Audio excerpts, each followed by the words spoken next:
կատարիր գնումների ձյան համակարգի խանութ սրահներից եւ յուրաքանչյուր 290,000 դրամ գնումների դիմաց ստացիր 29% զեղչ եւ լրացուցիչ 29,000 դրամի ապրանքներ քո ընտրությամբ։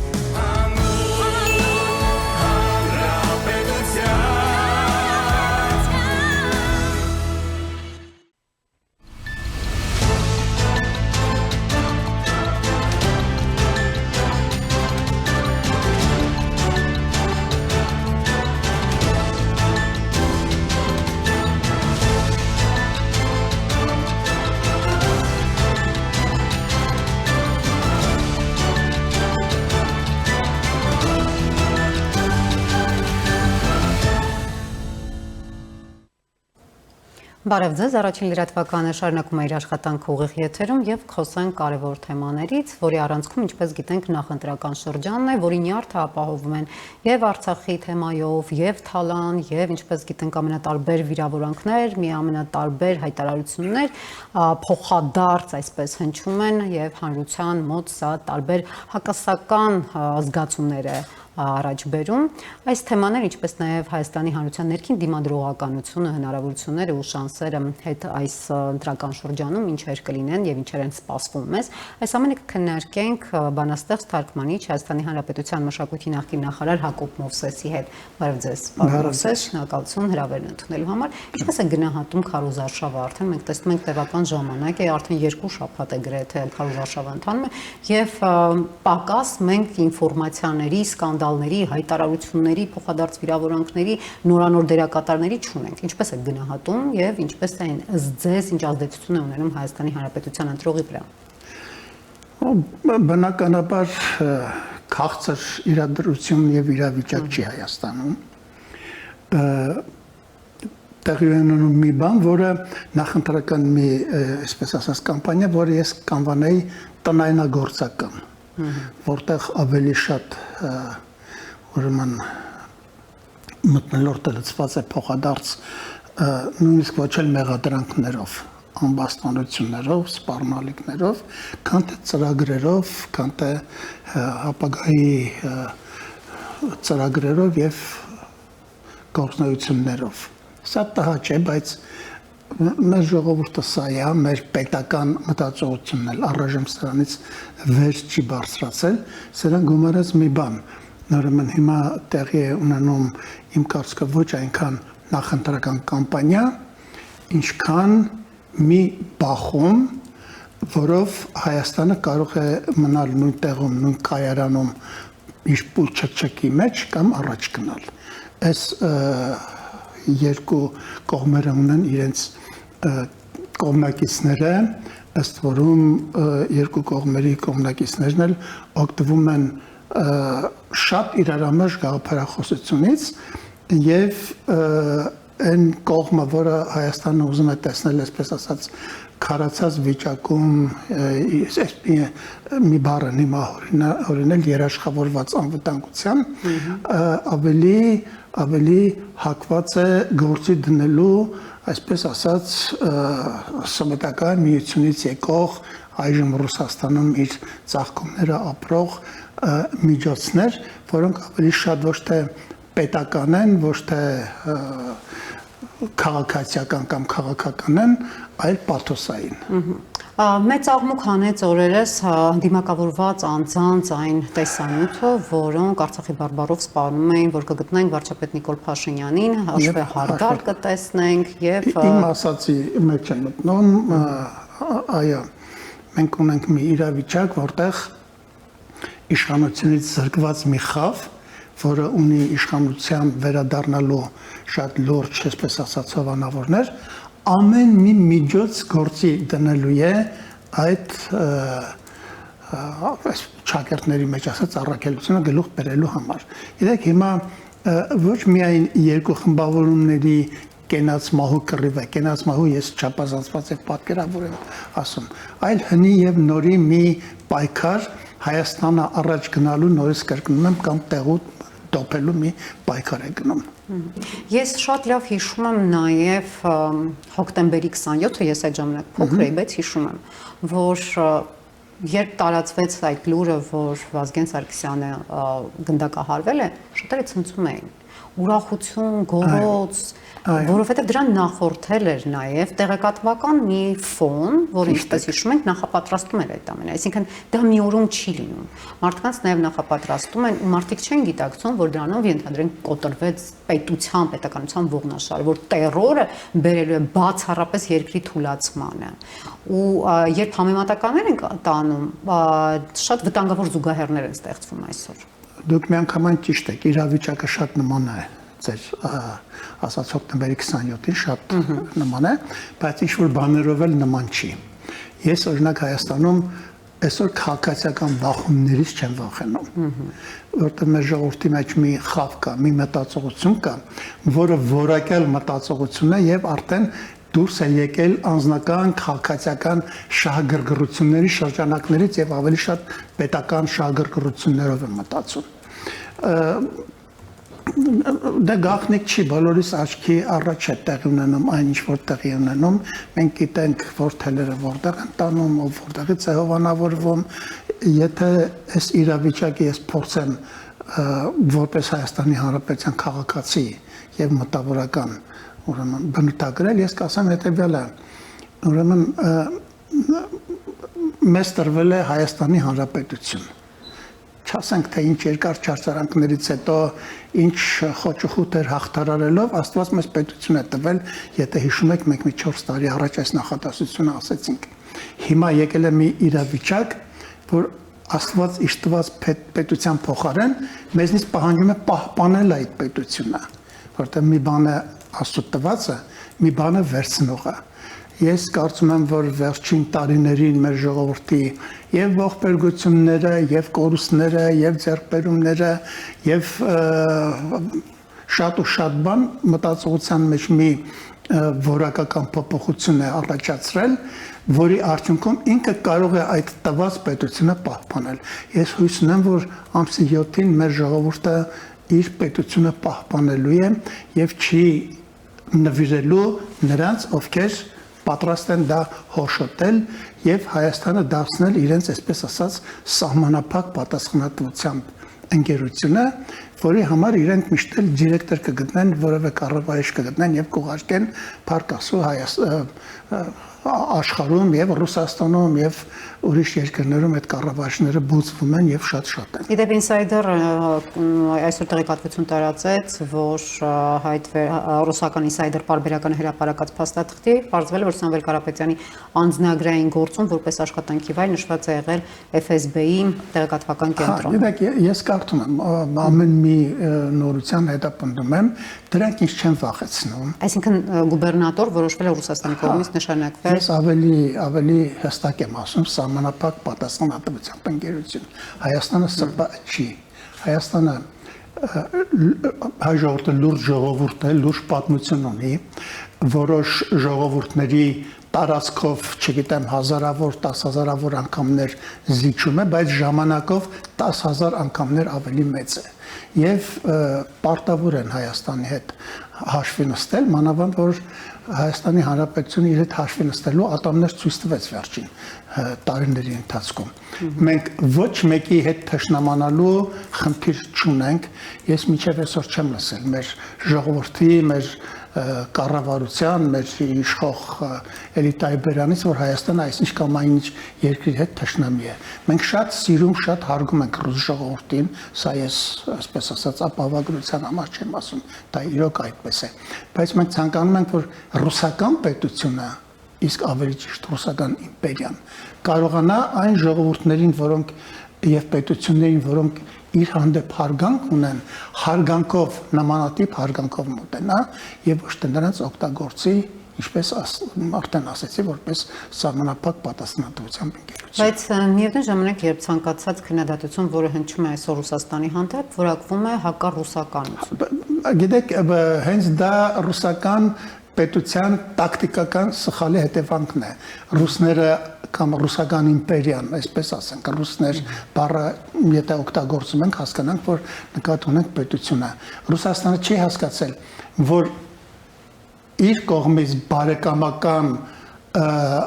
բարեկամական զգացմունքներով ողողված ժողովուրդները շատ ավելի բարեկամ են իրեն, քան նրանց, ում ինքը ուզում է պահել որպես գավառ, ճոր, ստրուկ, հեռուստատեսությամբ դրանց ասել Հայաստանը Ռուսաստանի սիրուհին է, չթարգմանանք այս բառը թե ռուսաց լեզվով ինչ է նշանակում, մի խոսքով ես կարծիքինեմ, որ զարգացած միջազգային կապերի ու հարաբերությունների մեջ իր սուբյեկտայնության չափով դերն ու նշանակություն ունեցող Հայաստանը Ռուսաստանի համար շատ ավելի մեծ բարեկամ կարող է լինել, քան այն Հայաստանը, որը ռուսական որոշ կռուգներ, կներեք այս բառի համար, շրջան բառնել այստեղ անիմաստ օգտագործել, կռուգներ ուզում են գործի դնել եւ պատկերացնում են։ Իդեպ հասարակական սեկտորը այսպիսի մտավախություն հայտնեց, որ այդ դիմակավորված անձանց տեսանյութի տարածումը կարող է պատրաստված լինել հենց հիբրիդային պատերազմի համատեքստում Ռուսաստանի կողմից, որ այդ հեղինակը Ռուսաստանը։ Ես մի բան ասեմ, ինձ ամենաշատը զայրացրեց այդ երիտասարդների, չգիտենք երիտասարդ են թե ինչ, դիմակավորված անձանց Ղարաբաղի բարբառով խոսել։ Սա իդեպ երկու բաներ թիրախ էր խփում, եւ ապա լեգիտիմացնում էր արցախցիներին, դարձնելով նրանց միջազգային տերորիստի գիլի այդ դիմակավորվածներին հավասար, եւ սերմանում ու սեփական։ Եվ մեր միջից կարելի էր, այսինքն տեղի բնակվող հայերից 5-6 հոգի ընտրել, որոնք ենթադրենք լորվա բարբառով այդ նույն բառերը կասեին եւ արցախահայությունից ես կուզենայի որ մեր ժողովուրդը դրանից ելնելով մեր արցախահայության հատվածի հանդեպ չբարդույթավորվեր, չկոմպլեքսավորվեր համապատասխան ծառայությունները ում ասես այստեղ կգտնեն, ում բարբառով ասես խոսել կտան, մեր ժողովուրդը պետք է իր նպատակը իր արժևը դրած առաջ գնա եւ այդ դեպքում բոլոր այսպես ասած խոչըխոթերը հաղթահարելի են։ Ես առանձնապես վախեցած չեմ այդ տեսանյութից, տագնապած չեմ։ Բայց այնուամենայնիվ դա կարող է նաև ցուցիչ լինել որոշակի առումով, որովհետև նույն Ռուսաստանում, նույն ռուսական փորձագետները նշում են, որ այդ ֆիզիկական հաշվեհարդարի Ռուսաստանը միշտ երբեք այդ սցենարը չի մոռանում։ Շատ հնարավոր է։ Ես մի անգամ մի ամիս առաջ Ռուսաստանի մասին մի հաղորդման ժամանակ փորձեցի ռուսական իմպերիայի, ռուսական պետության եւ մշակութային եւ կրոնական եւ ազգային եւ հասարակագիտական քաղաքագիտական հիմքերը պատկերացնել, եթե մենք դրանք շատ լավ իմանանք, մենք կհասկանանք, որ այսօրվա Ռուսաստանի հետ հարաբերվել է այսօրվա Ռուսաստանի հետ։ Գիտեք, որովհետեւ մեկը այստեղ չի կարող Ռուսաստանի գիտակ գալ եւ ինձ հետ վիճել ու ինձ համոզել, թե ինչ է նշանակում նախ եւ առաջ այսօրվա Ռուսաստանը, ռուսական կայսրությունը, եւ երկրորդ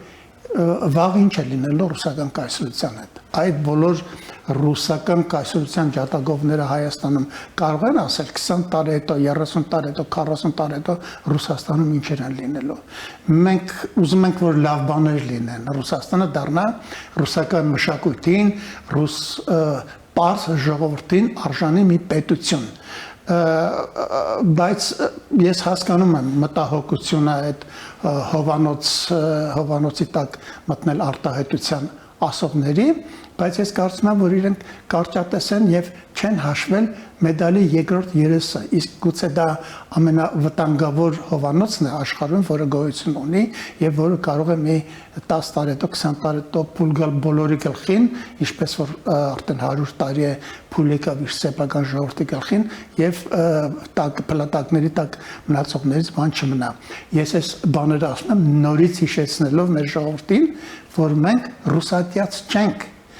Եթե որևէ մեկը մեր կառավարության, մեր ղեկավարության բերանից հակառուսական որևէ բան է լսել, թող գա ինձ ասի, ես էլ լսեմ։ Իսկ եթե մեր ժողովուրդը, մեր իշխանությունները, մեր կառավարությունները ասում են Ռուսաստանին, որ մենք ձեր ճորտը չենք, մենք ձեր գաղութը չենք, դա շատ նորմալ քաղաքակիրթ աշխարհում շատ նորմալ խոսակցություն է, որի համար պետք է պայքարել։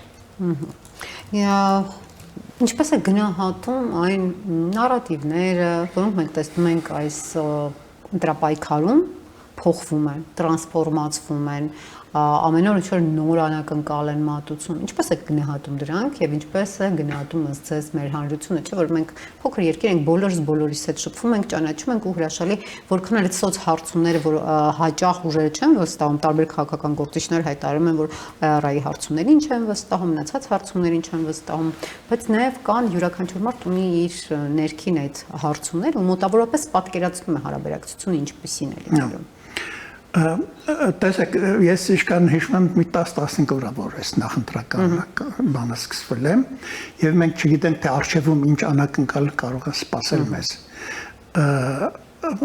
Ամեն ստորություն պետք է սպասել, ամեն ստորություն, նույնիսկ անսպասելին պետք է սպասել։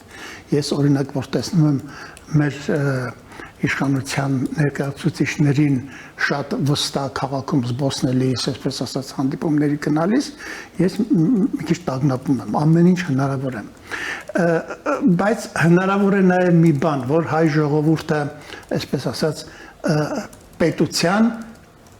բնազդով հաղթահարի իր դժվարությունները եւ խոպանչի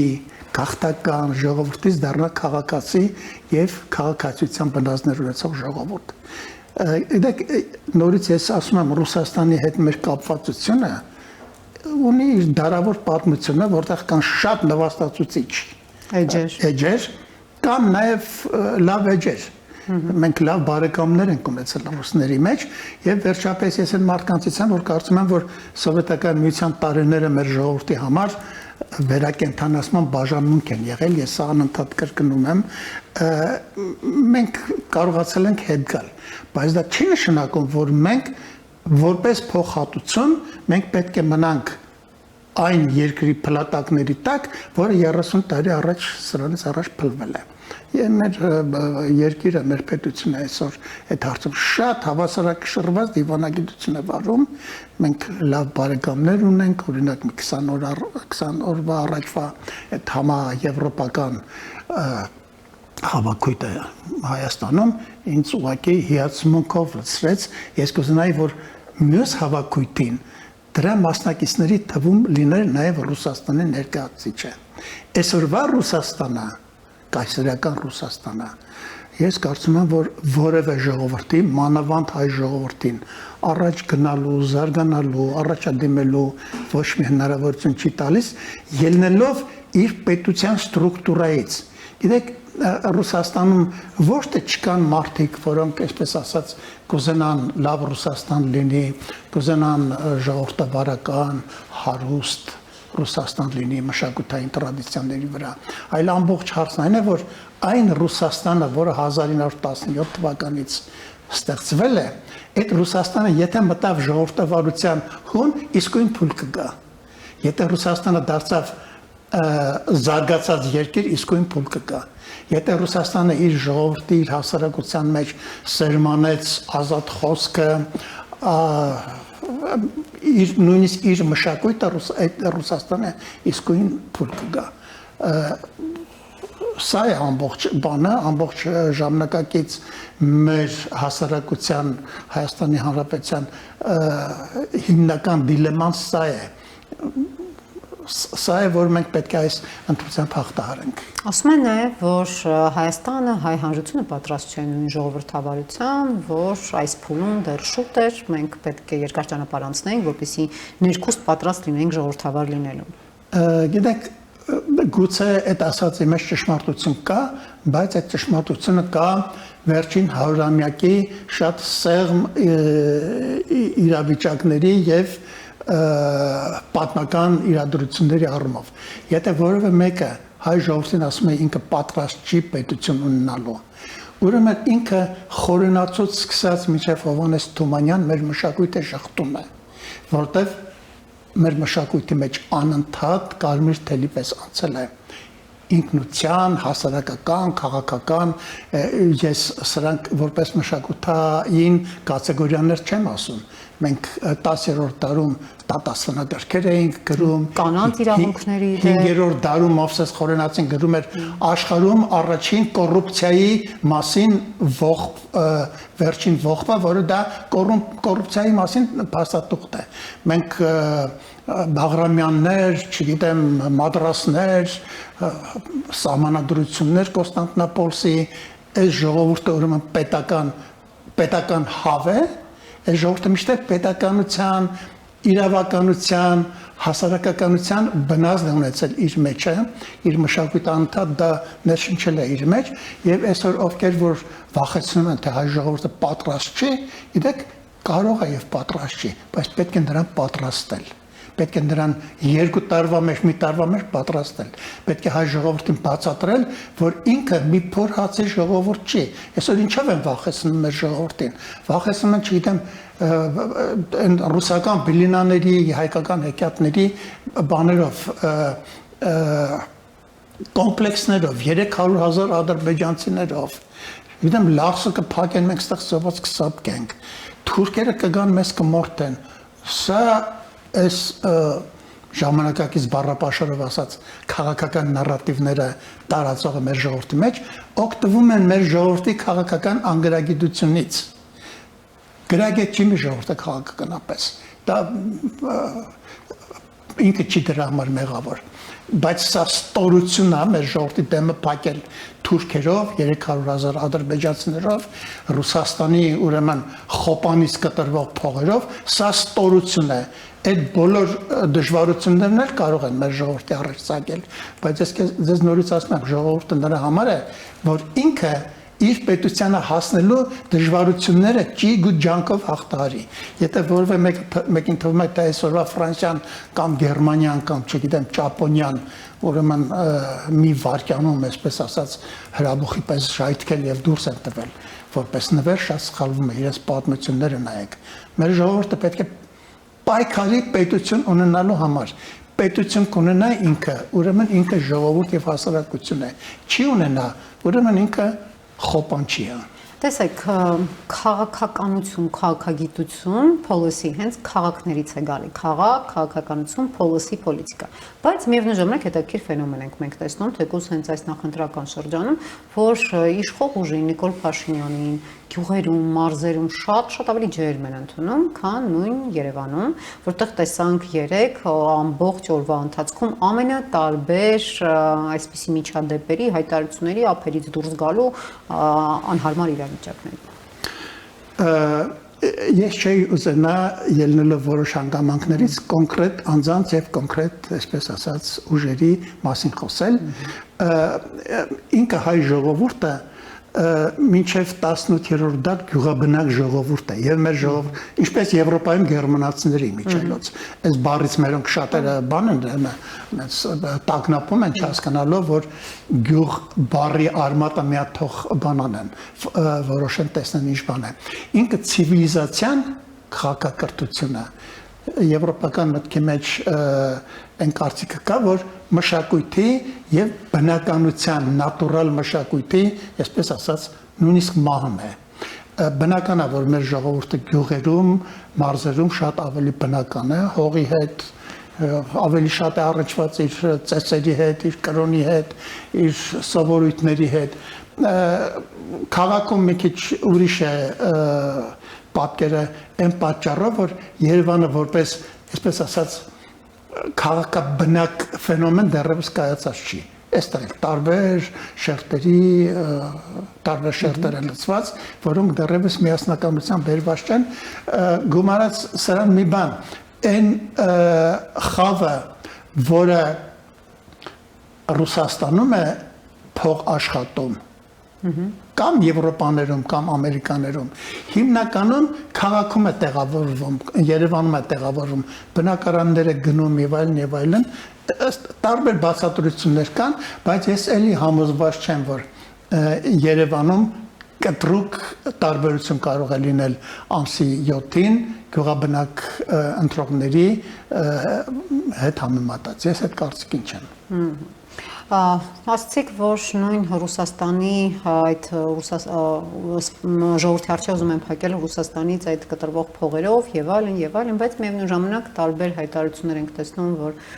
հսկայական գումարներ, մարդկային հոսքեր են նախապատրաստվում, տարբեր կառույցներ հայտարարություններ տարածեցին, հասարակական կազմակերպությունները,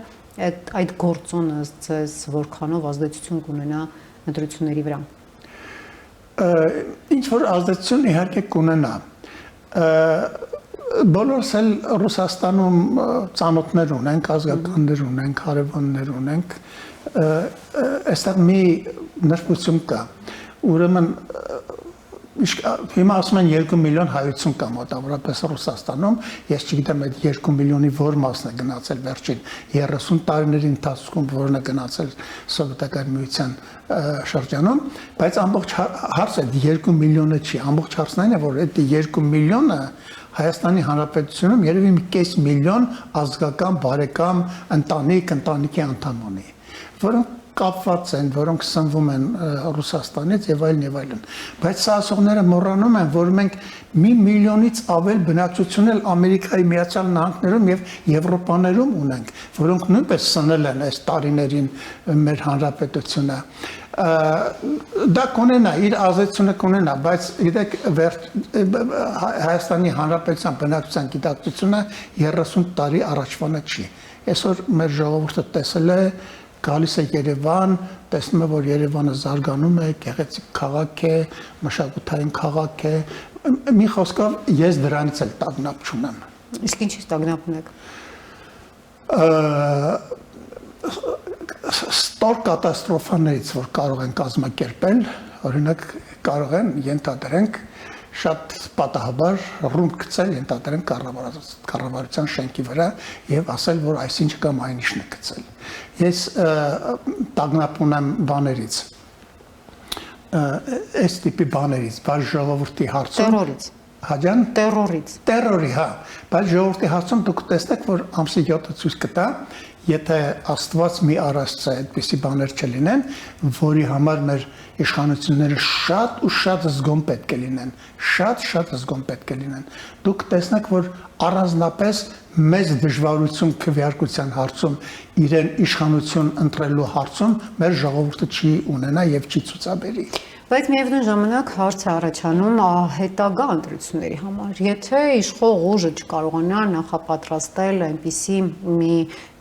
մթնոլորտ, միջավայր, որտեղ կծնվեն, որովհետև այսօր շատ փորձագետներ նշում են, որ մենք ունենք ընդդիմադիր դաշտի խնդիր, որ մեր ընդդիմադիր դաշտը շատ ավելի ռուսամետ է, քան պետք է լիներ։ Սովորաբար որպես կանոն հակառակն է լինում։ Ընդդիմադիր դաշտն է ավելի այսպես լինում, ավելի արևմտամետ, ընդդիմադիր դաշտն է ավելի ռեֆորմների կողմնակից լինում, իսկ իշխող ուժը որպես կանոն լինում է ավելի այսպիսի пассив դիրքեր։ Մեզ մոտ հակառակ իրավիճակն է։ Եվ մտավախություն կա, որ եթե իշխող ուժը չձեռնարկի քայլեր մթնոլորտի իրավիճակի բարելավման, որպեսզի այդ ուժերը հայտ գան, 2030 թվականի ընտրությունները իսկապես կարող են Վրաստանի օրինակը կրկնել, որովհետև կա օբյեկտիվ հոգնածություն նույն իշխանությունից, քանի անգամ կարելի է նույն մարդկանց ընտրել։ Շատ լավ։ Ձեր ասածի մեջ ես 3 շերտ որսացի, նախ ասեմ, որ այսօրվա ընդդիմությունը Հայաստանում մեր իշխանություններն են։ Գիտեք, մեր ժողովրդին սովետական միությունից, սովետական միության տարիներից եկող մի տրադիցիայով թվում է, թե ընդդիմությունը նա է, ով այսպես ասած, մեկ-մեկ այսպես ասած կանոնական բանաստեղծություններ է գրում եւ հակապետական, հակակառավարական։ Ընդդիմությունը կաշառակերությանը եւ այլն, իսկ այդ շերտը այսօր մեր իշխանություններն են եւ այն մեր մտավորականության այն շերտը, որը այսօր իշխանություններին դեմ են իբր ընդդիմություն լինելու համար, իրականում իրենք գծնում են բուն իշխանություններին, որոնք Հայաստանում դեռևս գործում են եւ որոնք վաղը իրենց հաշվարկներով կարող են նաեւ, այսպես ասած, վերադառնալ եւ իշխանություն գրավել։ Այնպես որ ընդդիմության հարցում շատ հեղեղուկ պատկերացում կա այսօր Հայաստանում, ինչ վերաբերում է այս իշխանությունների, այսպես ասած, անդադ վերարտադրվելուն, ես ինքս, եթե այս անգամ մեր իշխանությունները հաստատեն իրենց եւ ամրապնդեն այն ձեռքբերումները, որոնք ունեցել են,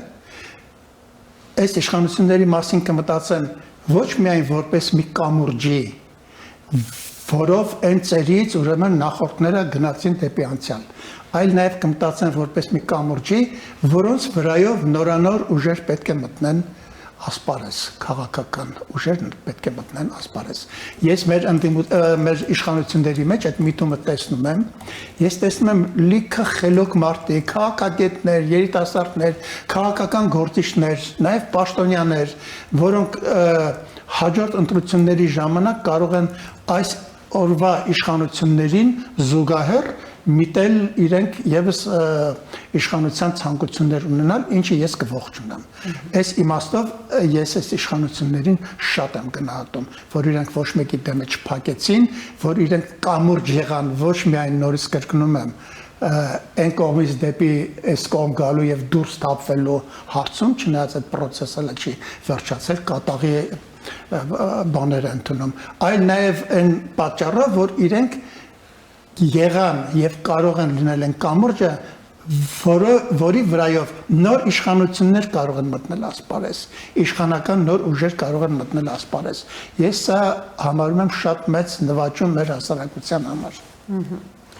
Բայց միևնույն ժամանակ տեսեք, իշխանություններին քննադատում են առայն, երբ նույն հանդիպումների ժամանակ ինչ-որ հայտարարություններ է հնչում, քրեաօլիգարխիկ կլան, նախկիններ, ժողովրդասերժական եւ այլն, բոլորը հակադարձում ասում են, բայց ինչու նրանք նստած չեն, ինչու են նրանք ասպարեզում, ինչու են նրանք մասնակցում ընտրություններին, ինչու եք դուք հիմա հայտարարում, որ Հայաստանը ուզում են ներքին բախումների ներքաշել եւ որ այդ ներքաշել այդ ներքին բախումներով արտաքին բախումների դրա մեղավորը չէ, որ դուք եք։ Այսպիսի մեղադրանքներ նաեւ հնչում։ Գուցեև հնարավոր են նման մեղադրանքներ, բայց ես դրանք համարում եմ մակերեսային։ Տեսեք, երբ որ սովետական միությունը փլվեց, ուրեմն կառավարող ուժերը մի վարկյանում շատ խոհեմաբար, խելամտորեն, առանց աղմուկ բարձրացնելու, ուրեմն քաշվեցին դեպի հետ քաշվեցին, ասպարեզ թողնելով նրանց, ովքեր որ եկել էին։ Սրա մեջ թե ինչ կատակլիզմներ եղան, դրանք դա ուրիշ պատմություն է, բայց ամբողջ հարցն է, որ այս իշխանությունները, որոնք այսօր նորից պայքարում են, նախորդ իշխանությունները իշխանության համար, դեռևս չեն վերացել ոչ մեր հասարակությունից, ոչ մեր գիտակցությունից, ոչ էլ մեր քրեա օլիգարխական համակարգից։ Ես սրանից մի 5 տարի առաջ էր, որ էլի ձեր ստուդիայում մի անգամ ասացի, որ Հայաստանում երկիշխանություն է, իմ ընկերները ինձ, այսպես ասած, պարսավեցին, թե խաղ կա այս իշխանությունների դեմ։ Երկիշխանությունը լինում է ոչ միայն իշխանական միջոցների, իշխանական, ոստիկանական ուժային միջոցների օգտագործման առումով, այլ նաև գիտակցության առումով։ Իսկապես մեր ժողովրդի մեջ հիմա երկիշխանություն կա։ Մեր ժողովուրդ Թումանյանը հիշում եք այդ իր հրաչանքի մեջ ասում է հնից զրկվել ենք, նորն էլ չգիտենք, թե ինչ է եկել։ Ամբողջ հարցն է, որ 20 տարի մենք զբաղված ենք եղել պատերազմով, ուրիշ հարցերով, ուրիշ ճշգրտումներով եւ մենք հասարակություն ստեղծելու հնարավորություն չենք ունեցել։ Հիմա մենք ունենք հասարակություն ստեղծելու հնարավորություն, հիմա մենք գիտենք, որ հինը պետք է գնա, նորը պետք է գա։ Այդ հինը նաեւ նորից եմ կրկնում, գիտակցության երևույթ է, մեր գիտակցության մեջ դեռևս գոյություն ունի, այլ չասած, որ ինքը ահռելի հնարավորություններ ունեցող մի երևույթ է, որին չգնալ նաև չթողնողներ կան, որին թույլ չտվողներ կան, որ ինքը չգնա։ Իրեն ասում են դուք ուր եք գնում, մենք ձեզ պահել, մեծացրել, զորացրել ենք, որ այսօր դուք թողնեք գնաք, իրենց ցերկում վիթխարի ֆինանսական բոլոր հնարավորությունները կան։ Բայց ես նորից եմ ասում, որ մեր ժողովուրդը պետք է պայքարի իր եւ իրավունքների համար եւ իրավիճակների համար, ոչ մի բան առանձնապես պետությունը ժողովուրդներին ծրի չի տրվում։ Շնորհակալություն, պարոն Մովսես, Համեցեք։ հարցազրույցի համար, իսկապես ոչ մի բան, հենց այնպես չի, բարձր գին ենք մենք երկար ժամանակ վճարել այս անկախության համար եւ թերևս սա վերջին հնարավորություններից մեկն է շատերի կարծիքով։ Տաղավարում զրուցեցի բանաստեղծ թարգմանիչ Հայաստանի Հանրապետության մշակույթի նախկին նախարար Հակոբ Մովսեսի հետ, շարունակեք իրադարձությունների զարգացմանը հետևել Առաջին լրատվականի եթերում եւ չմոռանաք բաժանորդագրվել։